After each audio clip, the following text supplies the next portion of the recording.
Let's get right into it. Let's go. Soul Not For Sale podcast, episode 611. We got Donald Trump sitting down with the MSNBC Meet the Press, the media division of the CIA. I was just kidding around. This is just jokes. But he's sitting down with this woman, and right now they're talking about the Hunter Biden situation. So you're going to hear Donald Trump's thoughts on that. But then she also brings a question that I would love to bring to you. And she talks about two systems of justice. And she's making this wild comparison in my mind. But yeah, let's hear. I'm going to give you a little breakdown of the Hunter Biden situation, his indictments, I believe. I think there's like 3 or 4 charges going on there, federal gun charges. And then we're going to hear Donald Trump's thoughts on the whole thing. So let's do that. Before I do, of course, you know I'm bringing you to the store. This is IamCoachColin.com, and this is a certified pure blood shirt. For those of you that survived the pandemic unscathed and untainted, congratulations. Keep that will strong. Get your certificate of achievement now. We also have the Public Enemy #1 shirt. For those of you that don't know what the World Economic Forum is, please Google it. Google the founder. Look at some videos. You'll probably see this channel pop up a bunch, and you'll understand why this gentleman is Public Enemy #1.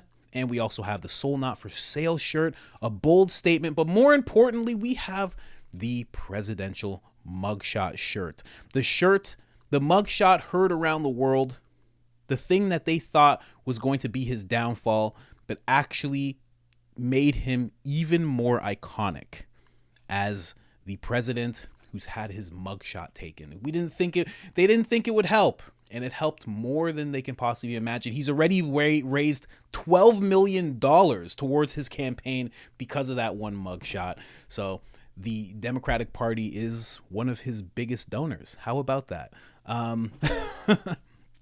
Or the state of Atlanta, however you look at it. One and the same when it comes to this type of thing, deep state stuff. But you can get all of that at IamCoachColin.com. And if you want 10% off of anything you just saw, all you got to do is put in the discount code IamCoachColin. It's all capital letters. It's all one word. There's no spaces. That gets you 10% off. 1 L in the name Colin. That's on us. And if you've done that with us already, thank you so much. You have no idea how much we appreciate it. Let's get into this first clip. Thank you. Well, it was highly anticipated, and now it has happened. The federal government has just filed an indictment against Hunter Biden on that gun charge. Our justice correspondent David Spunt has got the latest from the DOJ. David? Hey, John and Sandra, 4 pages here. Hunter Biden, Robert Hunter Biden, indicted by the U.S. attorney, or in this case, special counsel David Weiss, based in Wilmington, Delaware. As you mentioned, we knew this was somewhat going to come because his office said it would happen before September 29th.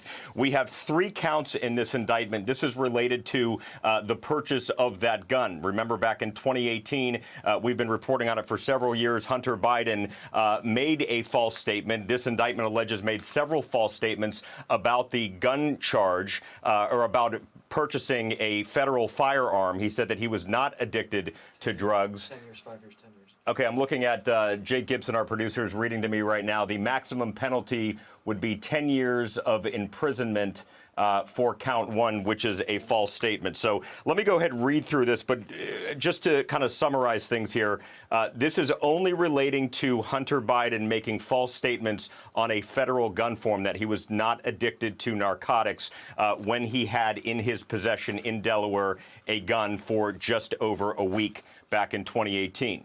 John, Sandra, this is not related to the tax cases involving Hunter Biden or any other potential charges. The special counsel said those charges relating to his taxes or lack thereof paying taxes could be brought in another district outside of Delaware. All right, so that's the quick breakdown of what's going on in Hunter's world. There should be a reality TV show of this guy. Could you imagine, like, before, as the laptop, like, if you just called it a show just called The Laptop? Oh, it would be such a good show. We'd all love it. We'd all love it. Say what you want about him right now, but we'd be watching that show like we watched the Tiger King. Imagine him and the Tiger King in the same room. Jeez. All right. So now we're going to hear Donald Trump. And the comparison that this woman makes, it's baffling to me. I don't understand how she's making this comparison, but let's listen to this. Let's go. We are going to delve into a number of the issues you brought up. You talked about all the people coming across the border. Of course, a lot of families also coming across the border as well. I want to talk to you about that a little bit later on. But first, let's talk about the breaking news today. We learned just a short time ago that the president's son, Hunter Biden, was indicted by a federal grand jury on 3 gun charges. Given that, Mr. President, can you continue to say that there are 2 systems of justice? Well, I think there's no question about it. He had a plea deal that was the deal of the century, the art of the deal. You could write a book on it, the art of the deal. And all of a sudden that was broken up by a judge who was able to, a brilliant judge actually, who was able to see through what was happening. And it's a sad situation. I mean, nobody should be happy about this. I'm not happy about it. Nobody is. It's a very sad thing. It's so bad for our country. But, you know, if you think about it, I've been under investigation from the day I came down the escalator, and a phony investigation, fake investigations, investigations that I beat every single time, still under investigations.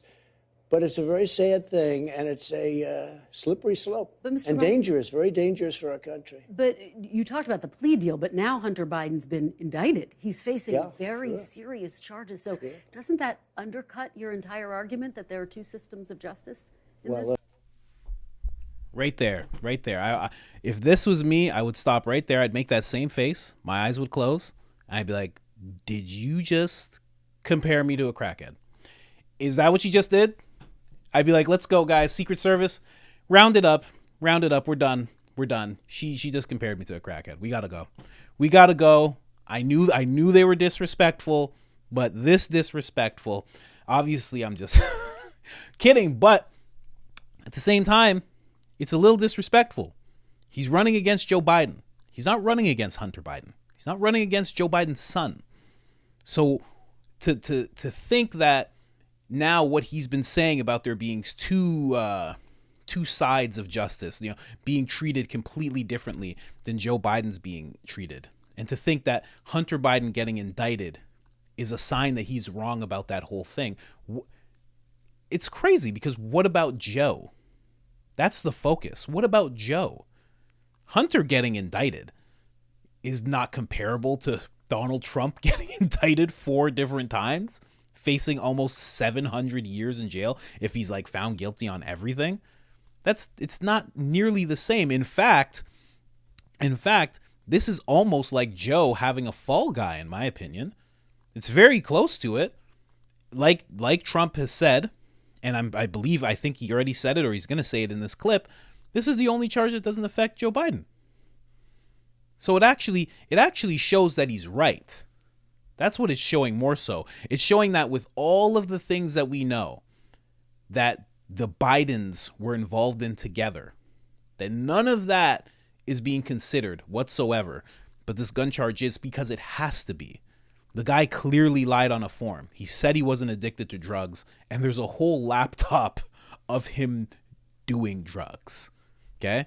Sorry, YouTube. I apologize, but it's a whole laptop of him doing it. From weighing it to breaking it up to smoking it. It's a little hard, and it's not nearly the same thing. Like, I would leave the interview. I'd be like, we're done. I'm leaving. She compared me to a crackhead. I'm going home, going to bed. How about that? Okay, I'm not doing this interview anymore. All right, let's keep going with this clip here. It goes for a little while. Look, it's one of 12 charges. There are 12 possible charges. And he's still under this is the only investigation. charge that doesn't affect his father. Well, he's still under investigation. Well, sure, maybe. I mean, let's see what happens. But this is the only charge that doesn't affect Joe Biden. This was the gun charge. But gun charges are very serious. You know, people have had gun charges and gone to jail for a lot of years. I pardoned some people who I thought it was just horrible what happened, but they were put in jail for many, many years, rappers and others. So, look, it's a bad thing, but it's one of 12, and it's the one charge that doesn't affect Joe Biden. Well, and of course, there's no evidence that the president has any link to his son's business dealings. Let me ask you, though, Well, I don't second. necessarily agree. He called in. You mean he called in all these meetings? He was calling in on the meetings. He was put on speakerphone, and you mean every single day, and the witness literally testified. many calls. And what about the fact that he got rid of the prosecutor for $1 billion? Well, the witness who testified. You don't get rid of this prosecutor, we're not giving you $1 billion to Ukraine. He said that. I mean, there are a lot of things here. Mr. President, the witness who testified, though, said that he never heard any discussion of business when President Biden was put on the phone. Wait a minute. You saw the prosecutor thing on television, because I saw it on your network. He said, you don't get rid of this prosecutor, I'm not giving $1 billion. That was looked into as well. And as you know, there was never any wrongdoing. If I ever said that, quid pro quo. Let's move on to what a second Trump term would look like. When you know, it'd be amazing if right when she said that, he just went, a second term would be Biden in cuffs. He just raised his finger and said, in cuffs. That'd be great.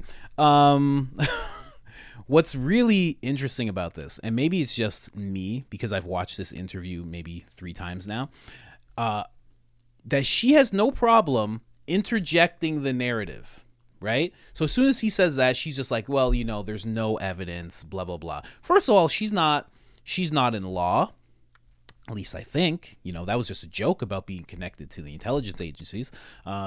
So far as I know, she's not in law. She doesn't have to legally say anything like that. She doesn't have to pad Donald Trump's statements for him by saying that there's no evidence. She doesn't have to do that. And they're a news company. They're constantly reporting on this anyway. So she doesn't have to do that. Obviously, that's just her pushing the narrative. But what I find really annoying about this, that there's a point in the interview where she says to Trump, Trump says to her, in fact, he says, do you believe that there was a Twitter files? Like, do you remember the Twitter files? He's asking her a question. He asked her 2 questions this whole time. And she goes, well, I'm not the one being interviewed. Which means she doesn't want to answer. And I'm cool with that. If you're an interviewer, you don't want to answer. You just want to ask your questions. I get it.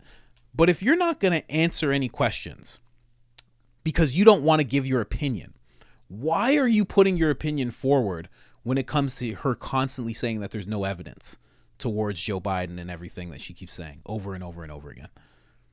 You know what I mean? Like, if you're just an interviewer, just be an interviewer. When he says something like that, say, okay, Mr. President, can I move on? Or do you have more to say? Like, if it's just an interview where you're just asking him questions and not a conversation back and forth, why is it that you're so ready to go back and forth when he brings something up and you're going to dispute it? It's annoying. It's very annoying to watch. Maybe because I'm so used to podcasting and watching podcasts and producing podcasts that it just kind of trips me out. But the question I have for all of you is, that's just me belly aching over here, okay?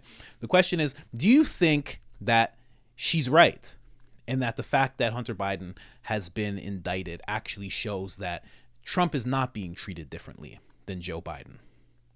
It sounds so dumb to even say out loud. It sounds like basic math that obviously he's still right about what he's saying. But do you think that perhaps they are being treated fairly on both sides of things? Hunter Biden gets indicted. Donald Trump gets indicted. Joe Biden gets to sleep and eat ice cream all day. Seems pretty fair and balanced. I don't know. We live in the upside down world, right? This is how it's supposed to be. But yeah, that's an actual question. I want to know in the comments. So let me know what you think about all that. I have more coming from this interview. There's one video that I'm going to make soon. I think I'm going to do it today. That is so telling. I might have to put some stuff together because there's a bunch of clips I have to put together, but making some connections here. And it has to do with January 6th. But we'll talk about that later. But let me know in the comments again, towards what she was saying. Do you think it's true? Do you think they're being treated fairly in this whole thing because Hunter Biden has been indicted? That's the question to everybody. If you haven't liked the video already, like the video. If you haven't subscribed already, make sure to subscribe. Turn that notification bell on. We're making 1 to 3 videos a day, and it is hard to keep up. It's hard for me to keep up, so it definitely has to be hard for you to keep up. Other than that, I am out.